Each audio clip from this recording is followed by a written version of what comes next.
Hey boys, welcome back to some more Big Bash Boom, where it's game 3 of our BBL09 career with the Brisbane Heat. Gonna be taking on the Sydney Sixers. We win the toss and you know we gotta do it. We gotta have a bowl first. That's, I mean, honestly, I feel like we're just gonna bowl first every opportunity we get. Because, I mean, you know, why not? We know what we need to chase. If we do end up losing a couple of wickets, we can taper it down a little bit. Yeah, I just feel like it's the better option. But Daniel Hughes, first ball, he gets off with a huge 6. So, you know, it's a fantastic start. You can't get better. So maybe the tide is turning. Maybe the tide is turning a little bit. Jimmy Pattinson absolutely carded first ball. Maybe we're in for a little bit of a challenge this game, as he just guides that one down to third man. But we're actually coming off. I'm making this video a couple of nights after the Brisbane Heat fiasco, dude. Just an absolute embarrassment. You know, crazy stuff. It just defies belief how the Heat can manage it. And I didn't hear Ponting talked about it, but apparently I heard other commentators were discussing it, McCullum mainly, that Ponting was apparently disappointed with the way Lynn got out in that game, and it actually baffles me. I really like Ponting in the last couple of years of the Big Bash and commentary and stuff. Honestly, this year Ponting is, I think he likes the smell of his own farts a bit too much. Honestly, he's a bit too he's getting a little bit too much this year. I feel like he you know, he obviously knows a lot about the game, and he's very in tune. He was obviously a fantastic player. I love watching him. Still one of my favorite players of all time. But I feel like some of the stuff he's coming out with this year, it's getting a little bit ridiculous with just some of his commentary. It's actually been a bit annoying with some of his predictions and how he thinks batters should play. Like he just he acts like he sometimes acts like he never played the game before in terms of how easy it is to do certain things, which is wild. But that's another thing. Overall I still think Ponting is a pretty good commentator, but some of the stuff I feel like he's getting a little bit annoying listening to. But the point about criticizing Chris Lynn for getting out the way he did. Obviously, the Heat were flying. Hazlitt, Lynn, they were like none for 80 odd off not many overs. They were both absolutely killing it. And Lynn, you know, they only needed less than a run of ball. He didn't hold back. He went for the big shot. Still hold out. And like I said, I didn't hear exactly what his complaint was, but I'm assuming his complaint was basically that he should have tapered his innings to just be there at the end and just, you know, hit a run of ball. But it doesn't make sense. We are going to clean up and get a big wicket. James Vince absolutely nailed the slider, going straight through and picking up a wicket. It's pretty rare to get a clean bowled in a Big Bash Boom, but we're able to pick it up there. And Zahir Khan comes on with his off spin. Don't know why they put him as an off spinner, but should get another one here. It's gone straight to the man. What was that animation, dude? The ball was like a meter past AB de Villiers when he caught it, but we'll take it. We're on a team hat trick, so we'll try to get around this one. Peter Neville comes out to the fray. We do get a power up as well, so could we manage the team hat trick? Lofty lockdown. No lofting allowed. I guess that's fine. Not helping us too much in terms of getting a wicket, but not a bad ball. It's gone pretty close to the field, but it's run away for 4. But yeah, the thing about Ponting criticizing that, it makes no sense. Like it's just a stupid comment, really. Like, let's be real. Like, you're no wickets out. You're needing, what do they need? Probably like, probably like 80 off 90 balls, something around that. 80 off 85 or something in the vicinity of that. No wickets gone. I don't think like it's just silly to blame a player for continuing the form he's in. If you lose one wicket, Chris Lynn gets out. Okay, next player comes in.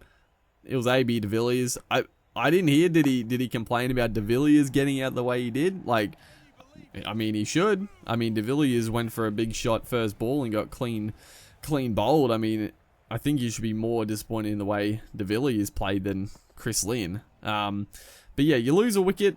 Still, I think, play your natural game. Lose 2 quick wickets. You know, yeah, peg it back a little bit. You know, try to work it around and just play good cricket shots. But the funny thing is that that's what the Heat were trying to do, and they were just getting out. it was ridiculous. But I mean, that was the main point about that. Ponting being disappointed with the way Lynn got out after the start and what they needed to chase. Just absurd, really. Doesn't make any sense. But the debacle of the Heat, dude, it was funny, dude. I didn't even watch the rest of the game. They got like, I think they were like 3 or 4 wickets out, and I just stopped watching the game because the reason was I was like, they're either going to scrape to a victory or they are going to get embarrassed and lose this game badly. And honestly, I wasn't really too interested in watching either of those options, so I didn't watch the rest of it. I looked at the score a bit later, and yeah, they got bowled out for 120 runs after being none for 80 odd. So just wild. The Heat, there's been some bad collapses, and I mean, there's been lower scores in this BBL, but to lose 10 for 36, has there been a worse BBL capitulation? 10 for 36? It would have to be up there, if not the worst. The worst has been. So yeah, and I mean, what's more disappointing is the fact that it was a huge game. If the Heat won that game, they probably weren't guaranteed of being in the finals, but it would have been very hard to then not make it, because their run rate would have been pretty good, and still a couple of games left. So yeah, still just disappointing. And I mean, the Heat, the Heat have been known to have just collapses like that. I don't know why. It's a weird thing. It's a weird thing. The Heat have sort of struggled with that throughout the last few seasons, especially. But you know, that's one thing. The Heat, they either lose terribly or they beat teams comfortably. So my hope, I really hope the Heat make the finals, because the Heat are a team that, even with their terrible ups and downs, I mean, they're a team that can easily win the comp. If they scrape into the finals, if they just put a couple of performances back to back, they could easily win the comp. So I want to see them in there. So you know, we'll see what happens. But a couple of the teams vying for that spot have actually started to come good. I mean, the Scorchers, the Renegades. I mean, they're no chance, but starting to look a little bit better, I guess. As we're finishing off our bowling innings with de Villiers once again. I don't think we have another bowler. I think that's why he's bowling. I probably could change the team, but honestly, I'm sort of like, I might as well just have de Villiers bowl and have an extra batter in the side. I mean, probably Labuschagne would be a decent option, but I mean, honestly, I don't. He can bowl just as many dot balls and stuff, and he's gonna pick up a big wicket here, the wicket of Henriques, just chipping it to the man at short fine legs. So we're once again pegging this innings back nicely. They really haven't you know, like previous times, they really haven't been able to get on top of us at all, basically. Jordan Silk comes into the fray. They're 3 for 44 with 2 balls to go in this innings. As that one, unfortunately, is probably going to be a wide, which is very, very annoying to do. But so it's only the 1 run. It is annoying giving them another ball to potentially hit, but it's been a good over. 1 for 5. Hopefully we can finish strongly. That's a good ball, dude. That is a ripping ball. I thought that was going to clean him up, but he's just got a bit of bat on it to punch it for 1. So Silk doesn't really do too much. Gives it to Neville, 12 of 8. Also not doing a whole lot. See if he can see if he can't do something to finish off the innings with a bit of a bang. No, he does not. He just chips it for a single. They're going to go for 2. Pretty comfortable. The players in this game, they run pretty quick between the wickets, dude. They get in and out quickly. They don't slide their bat. I'm sure we'll get run out quite a few times by players not sliding their bat, which is an absolute nightmare. I don't know why they put that in the game like that, where the batters don't put their bat, slide their bat in. It's a nightmare, like I was saying, because it's just ridiculous. That's a wide. Unfortunately, we timed it ideally, but it's gone down the leg side. So Sean Abbott opening up, Maxi Bryant, Chris Lynn, the power pair at the top of the order. As we are going to sneak a quick single. What a bit of play. You know, it is big bash boom, but you know, you can work it around a little bit. I think I mean I've talked about this before, but as again, he's going to push it again down the leg side for a wide. I'd rather just hit a 6, honestly. The 1 free run doesn't really interest me too much. But he's dishing it up in the slot here, Sean Abbott. Chris Lynn, he's played that one. We played we played an aggressive ground stroke, dude. A nice shot. It's not even going to go for 4, though. I'm sort of like, I don't even know why there's options to play the aggressive ground stroke. Like, we timed that ideal, and didn't even go for 4. Like, why would you not just hit it in the air for 6 if you time it? I mean, I guess, like, see? Loft it, and it goes for 6. Obviously, if you don't time it, it didn't even go for 6. It went for 4? What's happening? What's happening with the game? Is it freaking out? We timed it ideal. It should have gone for 6. We even got the blue trail. That's a weird one, but this one we have not got good timing, and that's going to chip straight to the man. He's put it down though. He's put it down, so Maxi Bryant gets a reprieve right there. But I guess that's the thing. If you don't time it and you go for the loft shot, then obviously it's a catching opportunity. But I mean, it's 5 overs, so obviously you can play more overs if you want. But if you're playing 5 overs, it really, you'd be pretty rough to get all out in only 5 overs. So it's a bit of a strange one, as this one is going to get Lynn. He's trying to work it off the hip.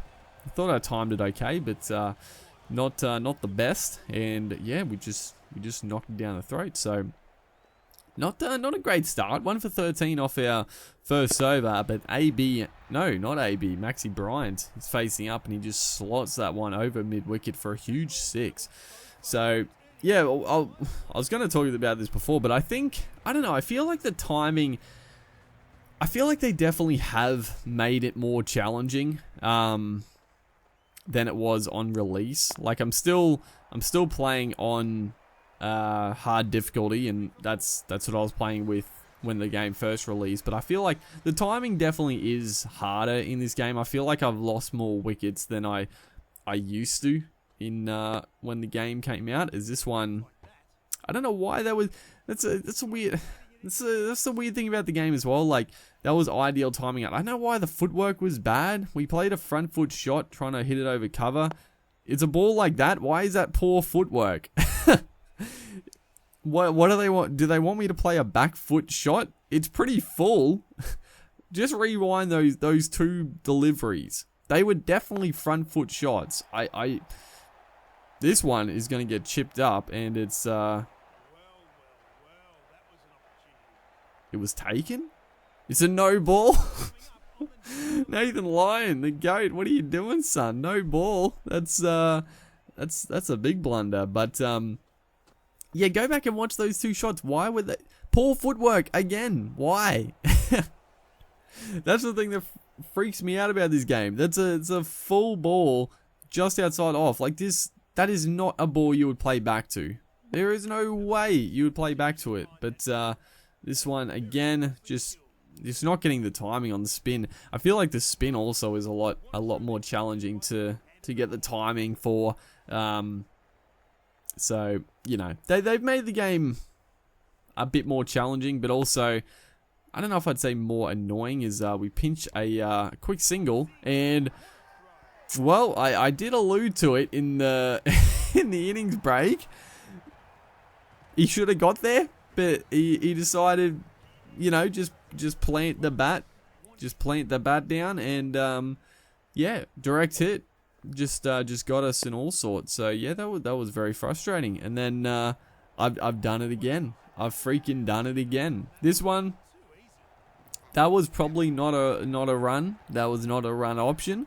And all of a sudden, Sammy Hazlitt comes to the crease. We do have a long batting lineup. That's the one good thing. But we're now how many wickets are we down? 4 down. As they get a little power up here. But we only need 20. We're only 3 actually. 3 for 26. We only need not that many runs off a fair few balls, so we're still in pretty good shape, as AB is gonna smack this one over. But if the Sixers got like a decent score, like 60, if they got 60, this would actually be a bit of a challenging run chase. I mean, the 2 runouts definitely didn't help us, but you know, 16 off 15, put another 20 odd onto that, and it'd be pretty tough. As we get a pretty handy power up. This is probably, honestly, I would say this is the second best power up for batting, because it sort of, I think it lasts for 2 balls, either 2 or 3 balls, and it pretty much guarantees 2 or 3 sixes depending on how many balls it lasts. We'll see here in a second, but we do. I was mashing buttons and we actually got a little celebration there with the bat signing. But yeah, so we'll see how many balls is this one is. It's gonna get caught, dude. He's gonna catch it. They have the power up for the high catching fielders as well, and that's gonna be a wicket. So my talk about the power up, it said 4. It must be a wicket. So that was a little bit strange, but yeah, I don't know if they didn't have the power up for the fielders. I don't know, that might have gone for 6, but a little bit lucky. But Ben Dwarshuis, 3 wickets in the over, and probably make that 4 wickets in the over. The fielder's running back, and he's put it down. He's put it down again. Oh my goodness, the Sixers have really cost them in this innings. They had a chance to really put the pressure on. But a couple of drop catches, a couple of no balls have cost them. And then Sammy Hazlitt, first ball here, slots a 6. And I think, is that the game right there? 46. Might need a couple to win. What do we need? Like 2 to win? 2 to win off 11 balls? You know what? I think we got it in the bag. 4 wickets down, obviously not ideal. Make that 5 for... Oh boy. But I mean, this just shows, like, if the batters actually scored a few more runs, yeah, we would have actually struggled. So I definitely think, I don't know. It's weird because the last video I uploaded, we killed it. I think we batted first and got like 120. And in the first game I uploaded, the first game I returned, the first game I played in like months of this game, as we run ourselves out. Oh my god, dude. But the first 2 games, like, I hadn't played the game in so long, and we absolutely destroyed it. I updated the game. I got the new 09 teams, but this game, it felt more difficult. the batters still didn't score many runs for the AI, but the bowling, it just felt a lot difficult to actually score runs. Jimmy Pearson does hit the winning runs right there, so we finally finished the game off. It was, I mean, we did get run out like 4 times, I think, so, you know. Hopefully, guys, are enjoying this little series. Make sure to like and comment, and I'll see you in the next one.